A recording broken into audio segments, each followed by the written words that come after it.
last 5.5 years in Thailand, and I came back to the United States in May.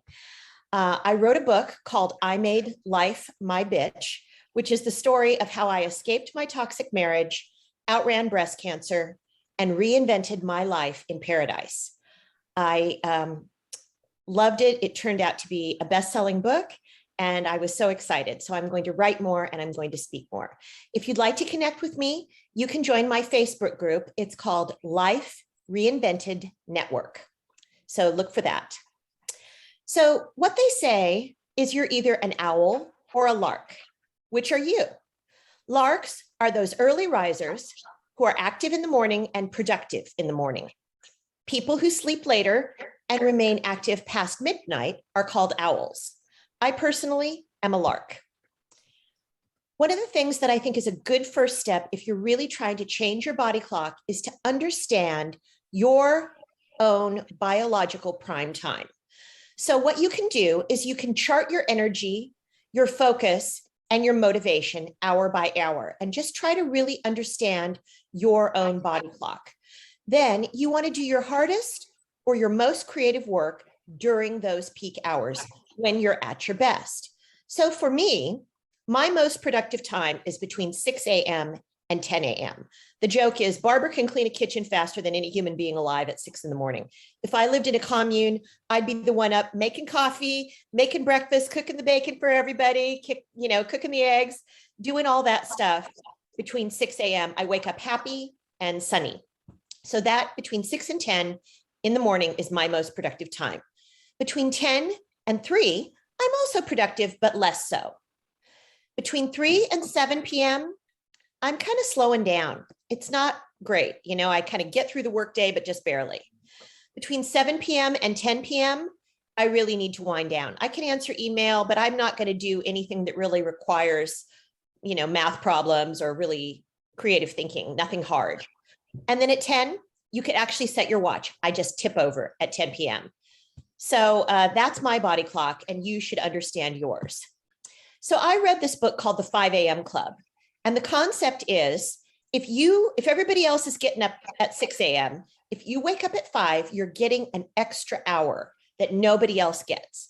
And you want to spend it doing 20 minutes of exercise, 20 minutes of reflection, which could be meditation or could be journaling, something like that, and then 20 minutes of learning.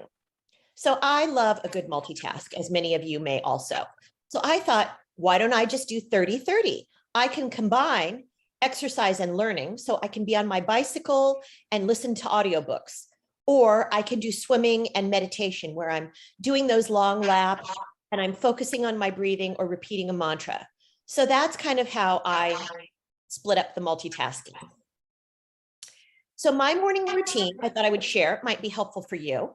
I wake at 6 and I do some type of meditation. Now, I thought meditation was terrible and excruciating, but I knew that it was going to really help me up-level my life. But I thought, I don't want to sit. It's miserable. I hate it. And I would always set a timer and I thought, are we done yet? Are we done yet? Oh, I just hated it.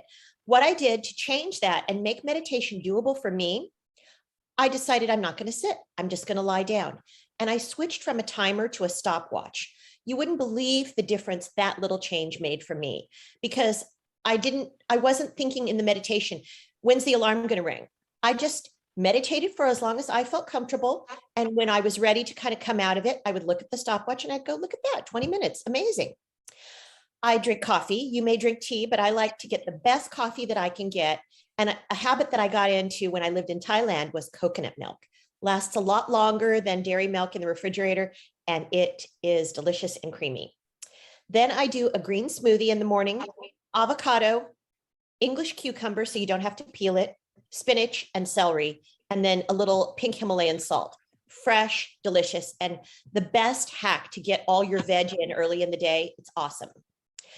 I also exercise every morning, and I do joyful movement only. That for me was really the game changer as far as exercise goes. I'm never going to do CrossFit because I don't love it. I never want to do another burpee as long as I live. I do yoga. I do spinning. I work out with a trainer twice a week. I dance and I swim. That's plenty. So no CrossFit for me, but if you like it, you just rock and roll. So we've all heard about sleep hygiene, and I think that sleep is really the game changer as far as getting your body clock to switch. If you're not getting enough sleep, nothing's going to happen. So what I recommend is be consistent and have a nightly routine that works for you. Go to bed at the same time every night and wake up in the morning at the same time every single day, even on the weekends. I know you're like, Barb, I don't want to do that. But you know what? If you're really trying to make a change, sometimes you have to make sacrifices. Make sure your bedroom is quiet, dark, relaxing, and at a very comfortable temperature for you. I like it a little bit on the cooler side. Now, next thing I'm going to say, you've heard it before, but just do it. Remove the electronic devices from your bedroom. No TV, no computer, no smartphone. Get them out of there. Avoid large meals, obviously, because your body needs to be focused on resting and relaxation, not on digestion. So, eat a light dinner. It's not going to hurt you. It's going to be good for you. Avoid caffeine, obviously, because that'll just mess up your sleep schedule. And also alcohol, you think it's your friend, it's not. It will disrupt your sleep pattern. Get some exercise of some type, joyful, like I said, during the day, because being physically active during the day will really help you sleep and fall asleep more easily at night. Now I'm going to give you some sleep hacks that really work for me. Number one, do not fight the urge to sleep when it comes. A lot of people are like, oh, I'm just going to send one more email. What happens to me is if I feel like the sleep hammer coming down and I don't listen to it, then I'm like this, 2 a.m. Don't fight that sleep when it comes. Surrender to it. If you have light sleep patterns, you can use one of those little noise machines to create a soothing, constant background noise. I like the crickets. I know some people like the water sounds, but it always makes me feel like I have to pee. So I like the crickets. That's better for me. Do not exercise too late in the evening. You don't want to be revving up in the evening. Don't go to the gym at 8 or 9 p.m. That's not going to be good and restful for you.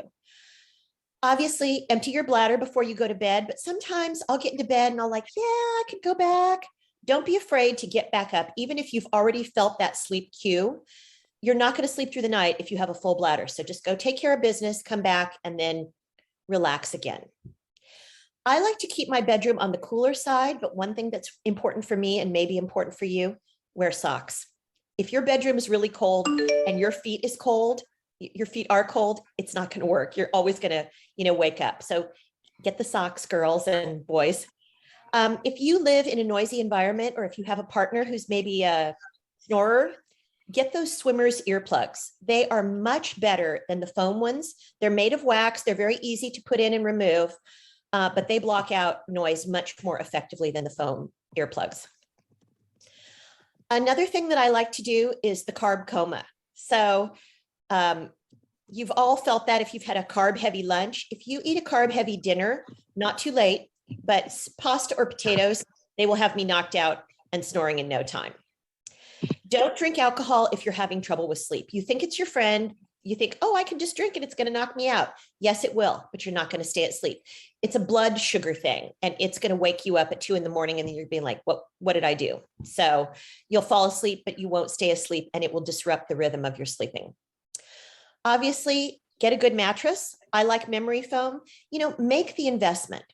We spend a third of our lives sleeping. Getting a good mattress that's really supportive and just right for you is really the ticket.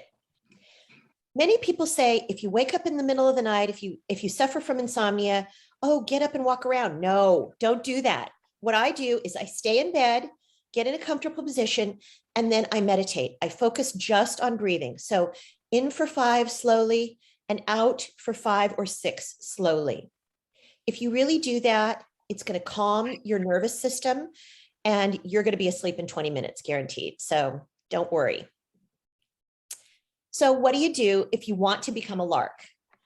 I recommend moving back your sleep and wake time earlier by 30 minutes. So if you're normally going to bed at 11, move it to 10:30 and see how you do. Do not use the snooze. If you put your alarm, so if you've got your phone, like if you use your phone to wake up, like I think most of us do, put it on the other side of the room so that you can still hear it, but you have to get up and get your feet on the floor and walk across the room to turn it off. When you wake up, you ever seen an infant wake up? They give it a big stretch. Do the same. Do the stretching and the flexibility exercises so you warm up your body. You can walk for 10 minutes if you get out and do a little walk around your parking lot or your driveway. Walk for 10. It's really going to get your blood pumping. And even if you're not a breakfast eater, have a little something with your coffee.